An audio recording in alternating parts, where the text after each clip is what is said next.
always striving for is human expression, right?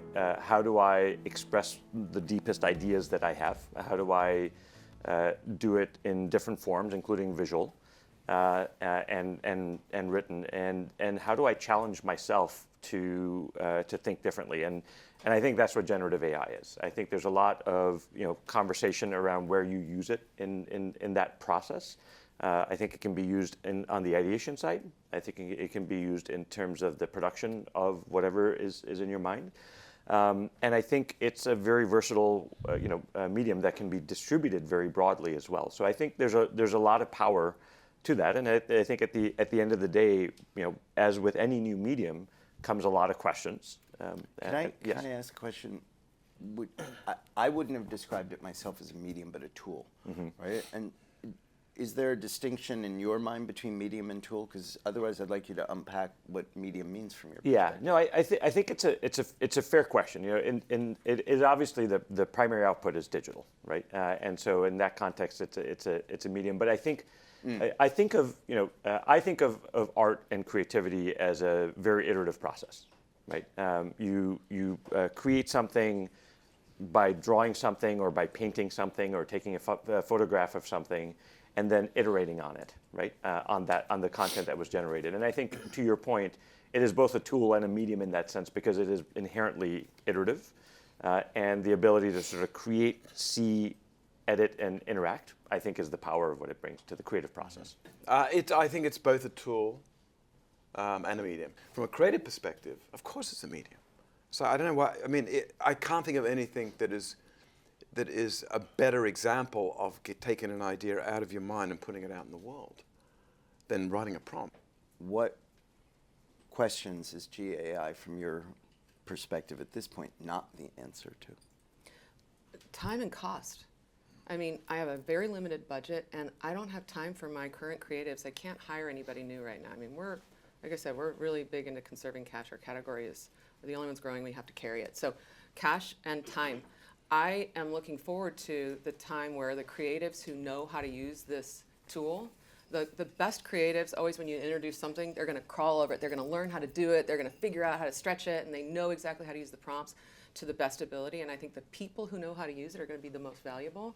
And I'm going to wait until I can find somebody that can come in. I pull them in. They already know how to do it. But right now, it's cost and time. I have had a concern that if you look at marketing pre the generative AI conversation broadly, it's not been very good. I worry that generative AI is actually going to lead to a further commodification of creative output. Tell me why I'm wrong to be right. I think the foundation of the question is wrong because it's like, you're not giving creatives enough credit in this process. Look back to when photography came out, right? Paul Delaroche, the French painter, said, painting is dead. At the end of the day, the output here is going to be what is in the creative professional's mind, whether it's a artist or someone doing some artwork for media. And so I look at art as going through two processes at a very macro level, and we talk a lot about this at Adobe. There's a divergence stage and a convergence stage. The divergence part is messy. It's you've got a few ideas, you put them out there, you're challenging those ideas, you're coming up with other just as bad ideas, and eventually you settle in on something that's interesting and a concept that's interesting that you then start to converge, right? And how you use a tool and a medium like generative AI to accelerate that process and in fact widen the divergence before you start to converge, I think ultimately will allow a creative professional to be more creative, not less creative. So, I believe in human creativity, and this is just another tool. And I understand the awkwardness of the way we talk about generative so differently than prior tools is because it emulates, right? And I think we have to be careful about, emulating other people's styles, and there's a lot of questions we should answer about what that is. But the core value of this thing is brilliant. Creativity is about combining and recombining old things to make new things. That's what it is. And in fact, culture is appropriation. That's what it is. It sort of builds a... So there is something sort of fundamental about that. Like, none of us have an idea which just came out of nowhere. we're either building a grammar around existing ideas or we are reacting against them. They're not going to just be making the old thing better, which is what technicians do. Brilliant technicians, I love them, but they're not. They don't have. optimize, Yeah. yeah. So creatives will come in. They'll create a grammar which will make the stuff that we're looking at now feel tired and uninteresting once you get rid of the parlor trick in your head, right? And then we'll react to it. Your team will react to it and say, you know what? I'm so sick of seeing this sort of combining and recombining of stuff that I've already seen, and I'm going to do something completely different. Creativity and creative in our world is in service of solving business problems. David, what business problems does generative AI help us solve that we perhaps couldn't before? If we get really down to brass tacks, it's about cost savings and revenue augmentation. And here's what I mean by that. At the end of the day, one thing we see time and time again is that increased personalization drives increased engagement and drives the business.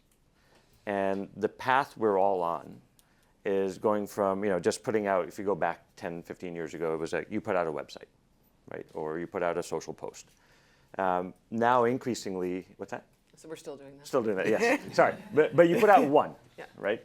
But the pathway more and more is to segment your audiences and put out a slightly different variation of that post to those different audiences. And the eventuality of that is personalization of one. But the whole point here is the thing that's limiting us from being able to do that is the ability to produce that content. And if you look at the biggest complaint that most creative professionals have, is that, and I think there are different studies that have come out, only 20% of their time, if you're working in a marketing department or for a brand, goes into creative, right? The 80% of the time is variant creation. Like I've got to get the languages laid out right. I've got multiple products. Yeah, It really is. Yeah. And so generative will fundamentally change that, increase the amount of content you can create, and then get the right content to the right person at the right time. Nick, you've been putting creatives and technology together the entirety of your career. How does this change the conversation? Well, I think we need to be, here, I'll tell you what we need to be careful about. Yeah. We can't make the same mistake as a creative community that we made with programmatic advertising, right? Which is that we decided that lower funnel stuff was somehow too utilitarian for us and we wouldn't dignify it with any sort of care. And so what that personalization that Dave was talking about turned up in a lot of performance marketing is sort of artless crap that chases you around the internet. Right, and starting from a really low base, a lot of these performance marketers have decided that going from a 0.5 click-through rate to a 0.8 click-through rate looks really good on a PowerPoint as we increase by, I'm not very good at math. 60%. Thank 60%. you. Yeah, 60%. The two creatives are like, Yeah. that seems like a lot, though. It increased a lot. I'm going to put a data viz on it. And It's gonna look great. so I think we need to dignify this technology with care. It matters. The other thing which is I think we need to be careful about is that not everything we do should be personalization at scale. There's a sliding scale between the communal and the personal, right? If all you're doing is if you're delivering 1 million ads to 1 million people, you don't have a brand anymore. Yeah, that's You've it. atomized your brand. It's become mist, right? So we've got to really be thoughtful and intentional. Like this is when we're creating a communal message. This is when we're solving a personal problem. And that's where it's powerful. Why will the uniquely human experience, in addition to the creative process, always matter, regardless of how brilliant the technology is? I mean, I think our eye has already been trained to see something to see if it's a little bit human. Something that's perfect, you don't really notice. Something that's a little bit off, it immediately emotes a little bit more when it feels like it's made by a human. And I think we're only going to get more attuned to being able to pick those types of things out because we're all going to be washed with things that are created just for us. And it looks exactly like something. And so something that has a bit of imperfection, something that has that sensibility of just raw and some kind of emotion or imperfection baked into it, because that's what we ideally all are, and we should be embracing that. Speak for yourself, sister. I mean, exactly. I'm nothing but a giant, imperfection covered by skin, but quite literally, I do Lisa's skin's think that perfect. yeah. So not by Wednesday in Cannes. Yeah, I really have a hope, and I do think that the people who use and know how to use these technologies are going to be extremely valuable, more valuable than the technologies themselves, because it's all about how you're going to interface and use it and put it Back out to in the it world. being a tool. Yeah. Nick, what's your perspective? Why will people always matter in this? So there are you have this sort of cognitive spectrum, right, of people that are really good at systematizing, inventing, and they live in Silicon Valley and they won't look you in the eye, but they're brilliant.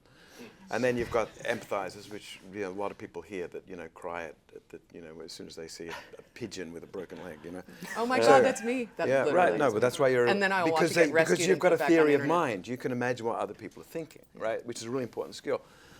So I think what's important is that when this sort of cognitive diversity of humans it needs to be maintained in teams.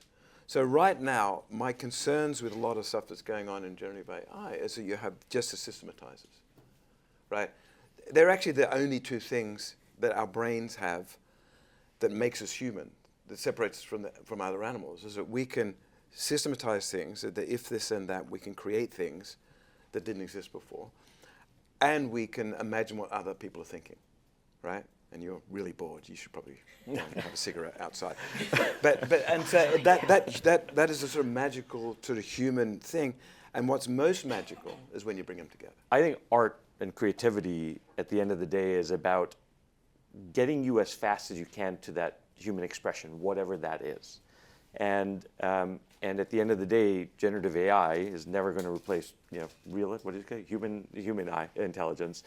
And I think the foundation of that is going to be human thought and what's the emotion you want to connote and convey, right?